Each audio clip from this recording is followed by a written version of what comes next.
इसके in real life characters को देखकर आपको लगेगा कि ये मैं क्या देख रहा था। इन फेमस यूट्यूबर्स के कुछ ऐसे डार्क सीक्रेट्स हैं जो आपको वीडियो में कभी नहीं दिखाई देते। मगरमच्छ ऐसी क्या चीज करने लगे हैं जिससे आप इनके झांसे में अभी के अभी फंस सकते हो, और क्यों अचानक से ओलंपिक के एथलीट्स अपने जीते हुए गोल्ड मेडल्स को वापस करने लगे हैं। ऐसा क्या है इनमें? भाई इस वीडियो को एंड तक देखना, क्योंकि अगर आपने थोड़ा सा भी स्किप किया ना तो आप बहुत कुछ मिस करने वाले हो। और अभी तक चैनल को सब्सक्राइब नहीं किया तो चैनल को सब्सक्राइब करके उस बगल वाले बेल आइकन को जरूर दबा देना। नंबर 15, भाई कई लोग जिम में जाकर पसीना बहाते हैं अपने आप को हेल्दी रखने के लिए, लेकिन बस एक लकड़ी काटने वाला मजदूर रोज अपना काम करके एक जिम जाने वाले से भी ज्यादा हेल्दी है। दरअसल लकड़ियां काटने से आपके शरीर के टेस्टोस्टेरोन 46% तक बढ़ सकते हैं। ये इतना है जितना कि आप एक कॉम्पिटिटिव स्पोर्ट खेल कर भी नहीं बढ़ा सकते हो। नंबर 14, कुछ स्टडीज और एनिमल एक्सपर्ट्स ने बताया कि डॉग्स ऐसे जानवर हैं जिन्हें थोड़ी बहुत इंग्लिश समझ आती है। मतलब इंग्लिश ही नहीं, यानी आप जो अपने लैंग्वेज में डॉग को पाल रहे हो वो लैंग्वेज को डॉग्स अच्छा खासा समझ सकते हैं। यानी कि अगर आप उन्हें अपने लैंग्वेज में बुलाते हो तो वो इस चीज को जानते हैं कि ये मुझे बुला रहा है। नंबर 13, 2024 में जिन एथलीट्स ने मेडल जीता है वो सारे मेडल्स एक साल के अंदर ही रस्ट होने शुरू हो गए हैं। अब तक 100 से भी ज्यादा एथलीट्स ने ओलंपिक एसोसिएशन को अपने मेडल्स वापस कर दिए हैं। आपको बता दूं कि ओलंपिक 2024 के लिए मेडल्स को डिजाइन करने का जिम्मा पेरिसियन ज्वेलर्स को दिया गया था, जिन्होंने इन मेडल्स को बनाने में ज्यादा क्रोमियम का इस्तेमाल किया, जिसकी वजह से ऐसा हो रहा है। नंबर 12, इंडोनेशिया के एक लेक में ऐसे क्रोकोडाइल्स हैं जो इंसानों को पकड़ने के लिए पानी में डूबने का नाटक करते हैं, और ये वीडियो इसका सबूत है। देखिए कैसे एक क्रोकोडाइल पानी के अंदर ऐसे तैर रहा है जिसे देखने वाले को लगे कि कोई इंसान पानी में डूब रहा है। अब इस क्रोकोडाइल को इंसान समझकर जैसे ही उसके पास कोई आएगा वो उस पर अटैक कर देगा। हालांकि इनके ट्रैप में अब तक कोई नहीं फंसा, लेकिन आगे कुछ भरोसा नहीं है। नंबर 11, गेमिंग की दुनिया के 5 सबसे स्ट्रेसफुल गेम कौन से हैं मैं बताता हूँ। नंबर 5 पे है फोर्टनाइट। इसे खेलते वक्त गेमर्स का हार्ट रेट 26.5% बढ़ जाता है। नंबर 4 पे है डार्क सोल्स। इस गेम को खेलते टाइम हार्ट रेट 28.1% बढ़ जाता है। नंबर 3 पे है कॉल ऑफ ड्यूटी, जिससे हार्ट रेट 29.6% बढ़ जाता है। नंबर 2 पे है फीफा, जिससे हार्ट रेट 31.2% तक बढ़ जाता है। और नंबर 1 पे है मारियो कार्ट, जिसे खेलते वक्त गेमर्स का हार्ट रेट 32.8% तक बढ़ जाता है। ये सब डेटा 30 मिनट गेम प्ले के बाद रिकॉर्ड किया गया था। नंबर 10,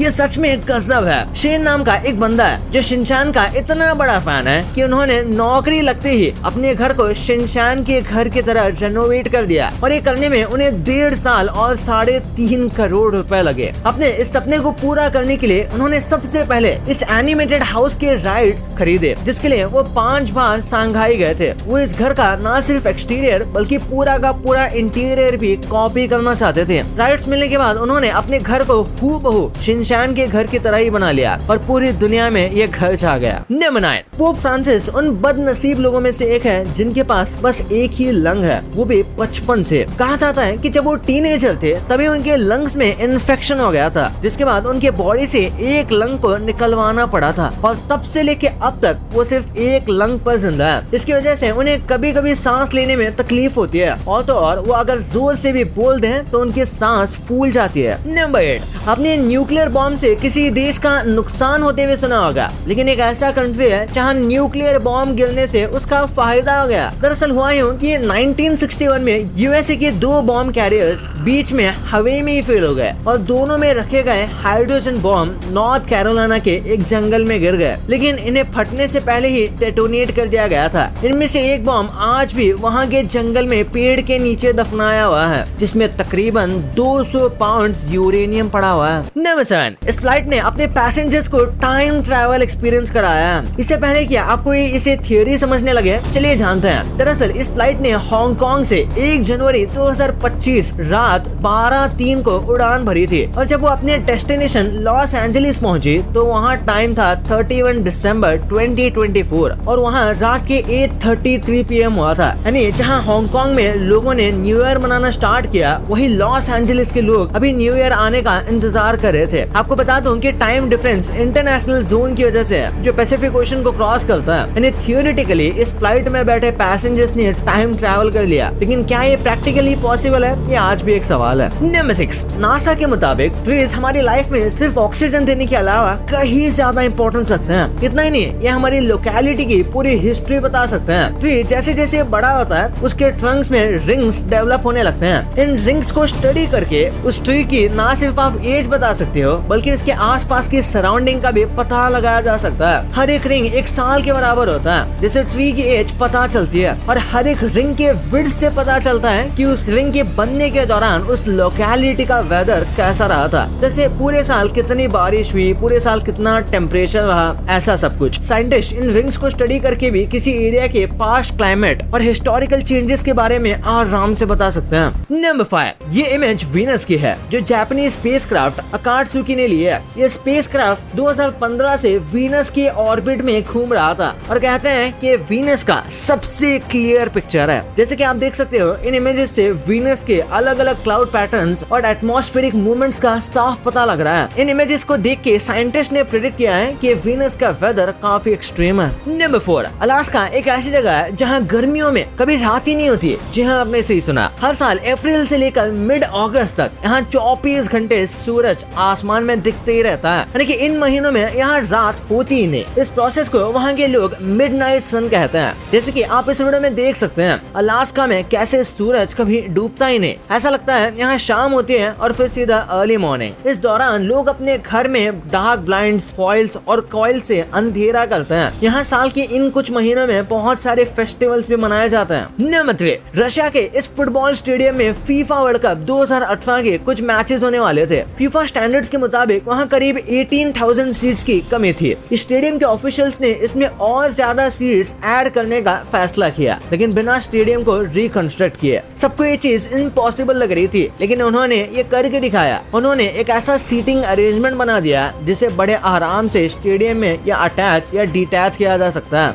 नंबर 2, कहते हैं कि हर इंसान का एक पास्ट होता है और उसी कैटेगरी में हमारे फेवरेट यूट्यूबर्स भी आते हैं। अब जैसे मिस्टर बीस्ट को ही ले लीजिए, ये जेल जाकर आ चुके हैं। इन्हें जेल भेजा गया था 2018 में जब ये बिना किसी परवाह किए बहुत तेजी से रफ्तार में ड्राइविंग कर रहे थे। वैसे जेल तो हमारे वाले बीस्ट यानी कि फ्लाइंग बीस्ट भी जा चुके हैं जब इन्होंने मेट्रो में अपना बर्थडे मनाने की कोशिश की थी। पुलिस को लगा कि ये सब बिना परमिशन के हो रहा था, इसलिए उन्हें अरेस्ट कर लिया गया। फ्लाइंग बीस्ट के साथ एक और भी बहुत ही डार्क इंसिडेंट जुड़ा हुआ है और वो है उनकी वाइफ और उनके बीच चल रहे कॉन्फ्लिक्ट के बारे में। यार आगे बढ़ते हुए हम बात करते हैं गौरव शर्मा की, जो कि साल 2021 में एक बहुत ही डार्क रीजन की वजह से अरेस्ट हुए थे। दरअसल इन्होंने हाई हीलियम गैस में बंद कर अपने पेट डॉग को आसमान की तरफ छोड़ दिया था। बाद में जब इसकी वीडियो वायरल हुई तो पुलिस ने अरेस्ट कर लिया। डार्क पास्ट की बात हो रही है तो कैरी मिनाटी का नाम इस लिस्ट में रखना ही पड़ेगा। 2020 में जब कैरी ने, आपको याद ही होगा, एक वीडियो बनाई थी जो यूट्यूब वर्सेस टिकटॉक पर बेस्ड थी। हालांकि कैरी की लाइफ का वो डार्केस्ट पार्ट था, क्योंकि इसके बाद कैरी के फॉलोअर्स ने जान से मारने की उन्हें धमकी दी थी। बाद में जब ये सब सामने आया तो पूरा नैरेटिव ही बदल गया और कैरी मिनाटी को वीडियो निकालकर सॉरी कहना पड़ा। हालांकि सब कुछ इतना जल्दी हुआ कि इन इंसिडेंट ने कैरी की मेंटल हेल्थ पर भी असर डाला था। हालांकि यलगार में कैरी ने अपने मन की पूरी भड़ास निकाल ली थी। एक और यूट्यूबर है जिसकी रियलिटी काफी डार्क है, वो है श्लोक। टेक बर्नर नाम से मशहूर श्लोक की लाइफ में एक डार्क फेज चल रहा है जहाँ पूरी यूट्यूब कम्युनिटी उनके खिलाफ खड़ी है और माना जा रहा है कि श्लोक का असली चेहरा सभी के सामने आ रहा है। अच्छा, आपको क्या लगता है? कमेंट करके जरूर बताएं। नंबर 1, मूवीज और वेब सीरीज को अक्सर फिक्शन बताया जाता है, लेकिन 90% केसेस में ये रियलिटी पर बेस्ड होता है। जैसे स्क्विड गेम्स के बारे में आपको पता ही होगा, जो कि ऑलमोस्ट रियलिटी पर बेस्ड है। माना जा रहा है कि इसमें मौजूद सियोंगी हुनकी की कहानी बिल्कुल रियल कैरेक्टर्स पर बेस्ड है। शो के मेकर्स का मानना है कि 2009 में सांग्यूंग बोटर्स ने जब 40% स्टाफ को जॉब से निकाला था, तब जरूर उन स्टाफ में से कई लोग सियोंगी हुनकी की तरह स्क्विड गेम्स जैसे गेम के लालच में पड़े होंगे। इसी तरह से मनी हाइस्ट भी रियल स्टोरी पर बेस्ड मानी जाती है और इसका कैरेक्टर द प्रोफेसर भी माना जाता है कि ये एक रियल लाइफ कैरेक्टर पर बेस्ड है। हालांकि दोस्तों, जिस तरह की प्लानिंग प्रोफेसर किया करता है, अगर वो रियल लाइफ में कर ले तो यूएस का प्रेसिडेंट बन जाए। जब प्रोफेसर की बात हो गई तो वॉल्टर वाइट को कैसे भूला जा सकता है। रियल लाइफ वॉल्टर वाइट के किस्से मौजूद हैं और माना जाता है कि वॉल्टर वाइट का कैरेक्टर रियल लाइफ कैरेक्टर पर बेस्ड है। आपको सबसे ज्यादा हैरानी तो ये जानकर होगी कि इस इंसान का नाम भी वॉल्टर वाइट ही था और इसकी हरकतें भी बिल्कुल वैसे ही थी जैसे कि वॉल्टर वाइट शो में ये किया करता था। और सबसे आखिरी में दोस्तों सबसे इंटरेस्टिंग वन, आयरन मैन। आपको पता है ये किसके ऊपर बेस्ड था? ये किस्सा इंस्पिरेशन लेकर बनाया गया था हमारे इलॉन मस्क पर। 2003 में जब उन्होंने टेस्ला को लॉन्च किया था, उस पूरे इंसिडेंट की स्टोरी लाइन को देखा जाए तो आपको लगेगा कि आप स्टॉक इंडस्ट्रीज के रेवोल्यूशन को देख रहे हैं। और इस पॉइंट पर पूरी तरह से कन्विंसिंग लगने लगा कि आयरन मैन इलॉन मस्क पर ही बेस्ड है। हालांकि बस दिक्कत इतनी है कि इलॉन मस्क उड़ नहीं सकते। भाई ये तो आपको पता चल गया, पर कार्टून देखते समय आपने इन बचकाने मिस्टेक्स को नोटिस नहीं किया होगा, जिसे देखकर आपको लगेगा कि ये कैसे हो गया। मैगी और ओरियो जैसी आप चीजें जो आप खाते हो उनका प्राइस आप बाहर के देशों में जानकर आप अपने आप को बहुत लक्की फील करने लग जाओगे। इस छोटे से काजू में ऐसा क्या था जिसके लिए आदमी पाकिस्तान का बॉर्डर क्रॉस करके इंडिया में काजू लेने आ गया। भाई ये वीडियो धमाकेदार है, तो इस वीडियो को अभी दबाओ और जाके देखो यार। और अभी तक चैनल को सब्सक्राइब नहीं किया तो क्या कर रहे हो? चैनल को सब्सक्राइब करके उस बगल वाले बेल आइकन को जरूर दबा देना। तो मिलते हैं अगले वीडियो में, तब तक के लिए बाय।